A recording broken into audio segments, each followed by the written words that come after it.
Sex myths. All right, that's what we're going to talk about in this video. In this video, I'm going to give you what I believe are the top 7 myths or misconceptions that many Christians have about this topic of sex. As I mentioned in the first video, there's a lot of misinformation that's floating around on the topic of sex, and we're going to talk about some of those in this video. Now, as I said in the previous video, if you are not of age, or maybe you're a parent and you're watching this video and you're considering sharing this series with your children, I encourage you to watch it first so that you can use discretion as to what or how much you decide to share with them. With that out of the way, sex myth number 1 is that marriage is going to cure my sex addiction or my sex problem or my lust problem. Listen, all of us struggle with lust, whether you're male or female, young or old, it doesn't matter. But what I'm talking about is somebody who has an addiction or a problem or some sort of issue specifically as it relates to sex or lust or a sex addiction.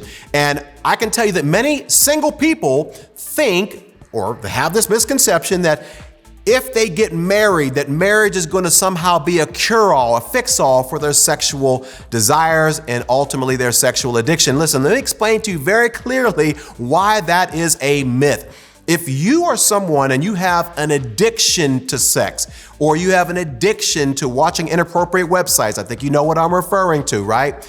The root of that is that you have a desire for both frequency and variety.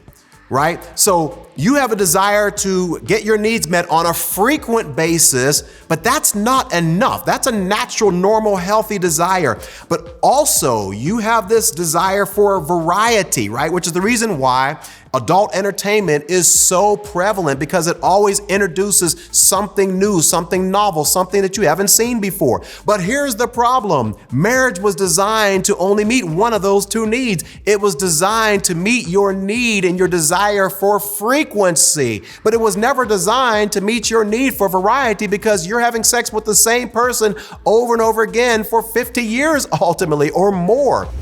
Hey guys, I know that you're in the middle of watching a video on the 7 myths or misconceptions that Christians have about sex. And as you can tell, one of them, if you haven't seen it already in the video, is that sex is supposed to be like the movies. Sex is supposed to be like pornography, right? Well, that's because the devil has done a great job of perverting our minds and perverting this beautiful gift that God has called sex. And he wants us as married couples, as single people, to think that sex is supposed to look like what you see on the screen. So this is the reason, guys, why I've partnered up with my friends over at Covenant Eyes. And you've been following me for any length of time. You know that I seldom, if ever, push other people's products on you, because I want to make sure that when you watch these videos, you're not distracted by all sorts of gimmicks or me trying to sell you stuff. But listen, I use Covenant Eyes myself as my internet filtering software tool of choice. And so listen, I don't want you to be deceived. I don't want to see any more marriages suffering, any more men sending me messages saying that they're struggling with this addiction. So I want to encourage you to go to the link below in the description and click on that link, and you'll get 30 days for free. You'll be able to try it out on all of your devices, so that this one misconception that sex in marriage is supposed to be like what you see on the screen, hopefully you won't be seeing any more on the screen, because you're going to click on the link and you're going to get 30 days free on all your devices. All right, back to the video. So listen, if you are going into this marriage thinking that marriage is going to cure your lust problem, my friend, I've got news for you. That is a huge myth. That's a huge misconception. And I want to encourage you to deal with that issue before you get married, so that you're not bringing that lust problem, that adult entertainment addiction that you have into your marriage, and therefore projecting that onto your spouse, which is something we're going to talk about a little bit later in this video. Okay, so the second myth that I think many people, whether Christians or not, have as it relates to this topic of sex is that good sex does not require work. Many of us go into marriage thinking that, you know what? If we get married, we take off our clothes, we're in the bedroom, that somehow or another, we're just gonna lock eyes like they do in the movies, and both of us are gonna feel it to the same degree at that moment, and we're just gonna go at it like rabbits, right? Yeah, that's not typically how it works. And I think most married couples can tell you that that's not typically how it works, right? If you want to have a good, healthy, vibrant sex life, it takes work, right? And so in order to help you with this, I'm gonna give you an acronym that I came up with for this video, and it is the acronym SCOPE. And each one of these letters is a tip that I want to encourage you to apply if you want to improve your sex life in your marriage so that you don't have this misconception about sex. Okay, the S stands for scheduling. Now, I know some of you already are turned off. You're like, hey, Brother Allen, that is not romantic. It should just happen organically. It just had happened naturally, right? We should just both be feeling it at the same time. Well, listen, guys. Most of the time in marriage, it's very rare that both people are gonna feel it at the exact same time. So what does that mean? That means you might need to schedule sex, okay? If that word offends you, then let me use a different word. You need to be intentional about sex. You need to make sure that it is on your calendar, right? You need to make sure that this is a priority in your relationship. And let me borrow from one of my friends and fellow YouTuber, Eric Wooten, who also says that scheduled sex is better than no sex, right? Like at the end of the day, if you're like, oh, well, I just want it to happen naturally. If it don't happen naturally, it's not romantic. Well, how's that working for you, right?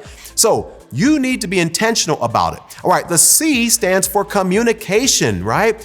Listen, your spouse is not a mind reader. I know you probably want them to just know exactly what buttons to push and what to do and what combination to unlock the key and all that stuff without ever communicating your needs and your desires, right? No, if you want to have good sex, if you want to work at it, it requires communication. You need to communicate with one another what you like, what you don't like, how you want to be touched, what turns you off, certain things that attract you, what makes you aroused, things of that nature. And so the third letter is the letter O, and that stands for openness and transparency. And what I mean here is to simply be open to explore, right? Don't just come into the marriage thinking that you know everything, or hey, well, I know this worked on the last girl that I was with. This move always worked on the other girls I was with. Or man, this worked on all the guys. No. You need to learn your spouse, right? Which I'm gonna talk about in a little bit later, right? So you need to be open to exploring certain things that maybe you haven't done before. I mean, first of all, you shouldn't be doing anything before you got married. But let's just say you do have an experience or you have a past, right? Be open to exploring new possibilities with your spouse. Okay, the P stands for patience. And what I mean here is I want to encourage you to be patient in your sex life. Don't just give up and get down and get busted and disgusted if after the first year it's not where you thought it would be in terms of energy, in terms of frequency, in terms of passion. Don't accept a defeated mindset, because many couples will tell you that they didn't even have a great sex life until 5 to 7 years into their marriage. So don't assume that where you are right now in your sex life, in your marriage, is where it's going to always be. I encourage you to be patient. And then the E stands for education, right? You might need to get some books. You might need to talk to some people. You might need to get sex therapy, right? Get some counseling or whatever. But you might need to learn some things as it relates to anatomy or whatnot so that you can best understand and bring happiness to your spouse. Okay, so this third misconception is one that I cannot wait to talk about, and that is the idea that sex should be the same in every season of marriage. Listen, when you get married, and you're probably living that dink life, that dual income, no kids life, there's no stressors, there's no responsibilities. So yeah, it makes sense why your sex life might be very vibrant and very, very frequent in that season. But listen, when you start having kids, when you start to introduce other responsibilities and stressors into that relationship, sex is oftentimes the first thing that changes in that marriage. And the statistics don't lie. In a recent survey, it says this: 61% of women say that they experienced a significant decrease in sexual desire after children compared to only 30% of men. Now let's break down why that may be the case. Well, first reason might be fatigue, right? Listen, if you don't have kids, you don't understand how much energy it takes to be chasing after one kid, maybe two kids under two. You're just straight up tired. It's not even so much of a desire thing anymore. It's the fact that, you know what, even though we might have the desire, I physically don't have the ability. I am tired. I don't have the ability, the energy to be able to put what it takes in order to actually make sex to be something that we both enjoy. The second reason why there might be a lower desire is for body issues. Listen, men and women both go through, more so women, but they go through body issues, body changes when it comes to giving birth to a child. And many women don't feel as confident, don't feel as sexy as they used to whenever they were single when they're single or maybe early when they're married and they didn't have, they weren't carrying a child and things like that. And so that can oftentimes affect a woman's comfort level and her desire as it relates to sex. The third reason is that it can sometimes be tougher to create those romantic moments. Listen, when you have a toddler or an infant and they're slobbering all over you, right? And you got throw up on your shoulder and things of that nature. You got wipes everywhere. And it's just like, that's not the easiest environment to create a romantic. You don't feel romantic in that moment. And so oftentimes that can also contribute to a lower desire. But not only that, number 4, preoccupation, right? You're just preoccupied. So all the time, energy, and attention that you used to give to your spouse is now being transferred to this new child. And so now you're being preoccupied with your time, with your attention, when before that child, it was all about the marriage. Okay, so misconception number 4 as it relates to sex is that if we are not having sex on a regular basis, whatever that means, it means that there's something wrong with me, or there must be something wrong with my spouse, or there must be something wrong with our marriage. Now, this may be true, but it doesn't necessarily have to be. This is the misconception that all other couples in the world have got to be having more sex and better sex than we are. And so if we're not having as much sex as we think other couples are, or if our sex is not as vibrant or as passionate as we think other couples are, then man, there must be something wrong with us. There could be all sorts of valid reasons as to why your sex life in your marriage has decreased, whether in quality or in quantity. It could very well be that one of you or both of you has an addiction to some sort of adult entertainment or a websites that you should not be looking at. It could be the fact that some past trauma in your life is starting to come to the surface, maybe something that you haven't dealt with in your past as it relates to abuse or whatnot. It could very well be that you have a low sex drive. It could very well be that there is a loss of emotional connection, which is oftentimes very, very critical for a woman to feel like she wants to give herself to a man, which may or may not necessarily affect your quantity of sex, but it for sure will affect the quality of the sex that you have in your marriage. And finally, it could be the fact that your sex life has changed because there's something going on with your body, whether it's hygiene, whether it's you're not taking care of yourself, you let yourself go, and maybe your spouse is not as attracted to you as they used to because you're just not caring for yourself. So before you accept a defeated mindset as it relates to the quality of sex in your marriage, in a recent survey, 660 married couples were questioned as it relates to how often they had sex in their marriage.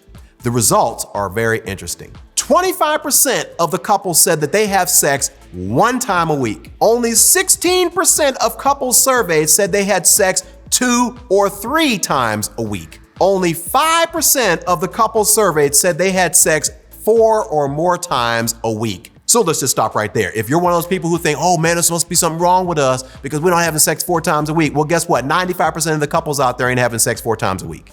17% of the couples surveyed said they had sex only once a month. 19% said they had sex once or twice a month. 10% of the couple said they hadn't had sex in the last year, which would be considered a sexless marriage. And finally, 7% said they had sex maybe once or twice in the last year.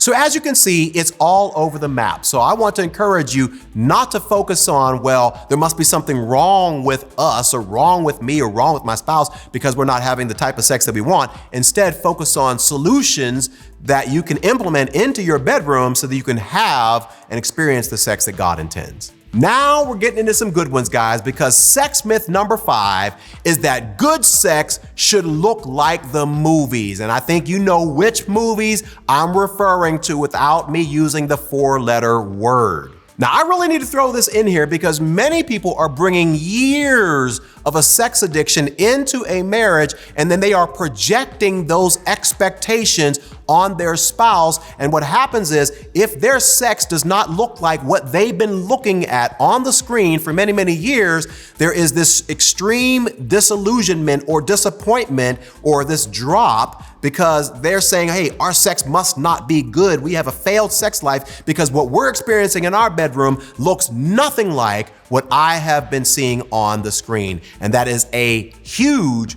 misconception. Let me show you some ways that the enemy is using this to destroy sex lives all over the world. Listen, some people are convinced that if they are not built physically, and I think you know what I'm talking about, all right? If they're not built physically, if they don't have the equipment, if they don't have the package that they see men on the screen having, then they must not be able to fulfill or bring pleasure to their wife. That is a huge misconception, right? What you're doing is you're comparing yourself to the top 2 or 3% of men in the world, right? No, God has designed a woman's anatomy to be able to be pleased by the majority of men out there. That's a misconception.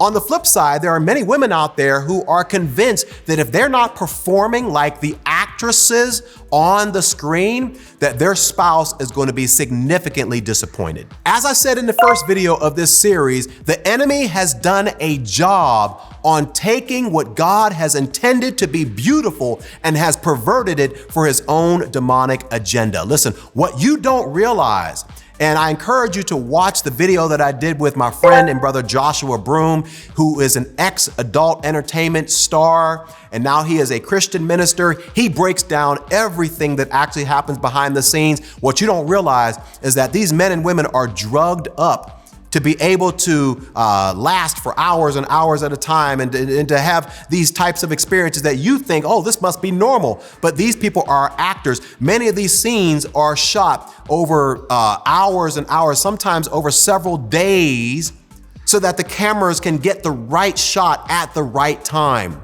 This is not natural. Or there's many women who struggle because they say, hey, how come I'm not able to reach the mountaintop? I think you know what I'm talking about. Like this woman on the screen. What you're not realizing is that could have very well taken an hour or two, but they're splicing the footage up to make you think that it just happened in 2 minutes or whatever. So be careful that you are not projecting what you see on the screen and making that an assumption that, hey, if our relationship in the bedroom does not look like this, then man, there must be something wrong with us. Okay, number 6 is gonna be a short one, but that's the fact that some sex in marriage is just prohibited. It's just off limits, right? I know some Christians who basically believe that the only sexual position that you can have in your marriage is the missionary position, right? Listen, God has created sex to be enjoyed in marriage. And here are my 3 rules as it relates to what is allowed and what is not allowed. Number 1, anything that involves other people should be eliminated from your bedroom. I think that goes without saying, right? So first thing is, does it involve other people? If no, then let's go to number 2. Number 2, does it involve porn, right? I would suggest, and I would say that it's not God's intent for any couple to be watching this, even if it's to the point where you're trying to watch it to get ideas, to spice up your relationship or anything like that. No. And then the third one is this consensual? Is this something that you and your spouse have agreed that you want to explore, you want to try, you want to engage in? If you ain't breaking any of those 3 rules, guys, then you know what? Have a good time. Enjoy your marriage. Enjoy the gift that God has given you. Now, the reason why I bring this up is because the purity culture has done a job oftentimes, and many people who maybe you're virgins and you come into the marriage and you have this mentality that sex is dirty, something that you shouldn't do. There's certain things in the bedroom that, oh, you just shouldn't do. No, That's the enemy taking sex and perverting it for his own agenda. God is freeing you up in this video to enjoy and explore all that God has for your sex life in marriage. And the seventh and final misconception that I want to talk about in this video is that certain types of sex are not really sex. All right. Now, what am I referring to here? The Bible says this about sexual immorality, but among you, there must not be even a hint of sexual immorality or of any kind of impurity or of greed, because these are improper for God's holy people. Listen, I'll confess to you, I'll be transparent with you. Whenever I was single and I was celibate and I wasn't a virgin, but when I took my vow of celibacy, one of the things that I struggled with is I would try to justify other type of sexual activity because I would tell myself, hey, well, I know I'm not having intercourse, right? But these other forms of sexual behavior, it's okay. It's not as bad as sexual intercourse. It's not really sex, right? Listen, guys, I'm gonna be blunt, okay? Because this is a video on sex. Oral sex is sex. That's why they call it sex, right? If you don't believe me, just ask Bill Clinton. I did not have sexual relations with that woman, Miss Lewinsky. Not only oral sex, but self-sex, right? Masturbation. It's easy as a single person to justify that because, hey, I'm not hurting anyone, I'm not involving anybody else. It's just me, myself, and I, right? That is also a sin. And we need to make sure we're not justifying that. And finally, visual sex, right? Looking at other people having sex. All of these are forms of sex that God says we should not engage in. The Bible says, you have heard the commandment that says you must not commit adultery, but I say anyone who even looks at a woman with lust has already committed adultery with her in his heart. So my friends, I hope that this video helped you really understand some of the misconceptions that many Christians have as it relates to sex, and I hope that it freed you up in your marriage to explore and enjoy all that God intends for your sex life in your marriage. And if you're single, hopefully you have a clear idea as to what God intends as it relates to this beautiful gift of sex. I'll see you in the third video on this exciting series on biblical sexuality. Bye for now.